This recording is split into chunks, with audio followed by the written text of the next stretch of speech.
AB Venkateswara గారి నేపథ్యం ఏంటి, ఆయన పోలీసు అధికారిగా చేసిన పనులేంటి, ఆయన నచ్చని వాళ్ళని ఆయన ఏమన్నా ఇబ్బంది పెట్టాడా,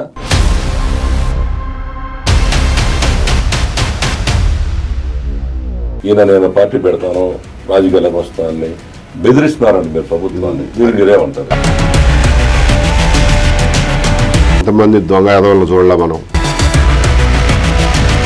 కోడిగట్టు సీను వెళ్ళారు మీరు, అక్కడి నుంచే మొదలెట్టా. ఎందుకని మీరు ఇలాంటి ఎందుకు మళ్ళీ రెచ్చగొడుతున్నారు ఏంటంటారు కదా? ఇన్ని కేసులు జరిగి ఎప్పుడు మాట్లాడి ఏబి వెంకటేశ్వర గారు కేవలం కాపుల్ని దారుణంగా చంపేసినప్పుడు వాళ్ళకి ఏదో 2 ఎకరాల పొలమో 5 లక్షలు ఇస్తే మీకు ఎందుకు కడుపు అంట అని అందరూ అంటున్నారు. దీన్ని మీరేం చెబుతారు? తప్పేనండి. దాన్ని బట్టి వాళ్ళ ఎమ్మెల్యేలు వాళ్ళ పార్టీ తీసుకోలేదు, ప్రభుత్వం చర్య తీసుకోలేదు కదా. అది పార్టీ పరంగా తీసుకోవాల్సిన చర్య కదా. పార్టీ చూస్తూ ఉంటుంది అనమాట. ఆ పార్టీ వాళ్ళు ఏం చేసుకుంటారు? నన్ను అడిగితే నేనేం చెప్తాను? ఇప్పుడు మీరు విజయవాడ కమిషనర్ చేసినప్పుడు అక్కడ ఉన్న ఒక కోగండ సచివాలయం మీరు దారుణంగా ఆయన్ని ఇబ్బంది పెట్టారు, మీ వల్లే ఆయన నష్టపోయాడని మీ గురించి చాలా ఆరోపణలు చేశారు. ఆయన ఎట్లాగు ఎందులో మీరు ఇట్లా కష్టపెడతారు? కారణం ఏంటి?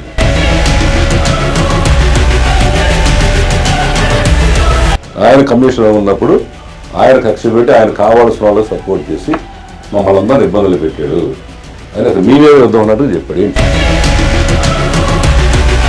దాసరామన్ కాంట్రవర్సీ మాట, ఆయన కూడా నాకు మిస్కమ్యూనికేషన్ జరిగిన మాట నిజమండి అని చెప్పాడు. ఆ విషయంలో మీరు తీవ్రంగా స్పందించారండి. వాడు ఎవడో ఇట్లా మాట్లాడాడు.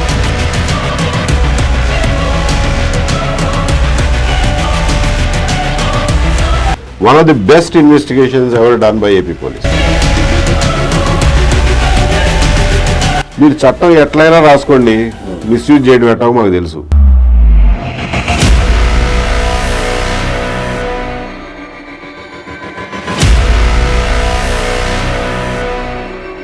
ఇంకా ఫ్యూచర్గా ఆయన ప్లాన్స్ ఏంటి?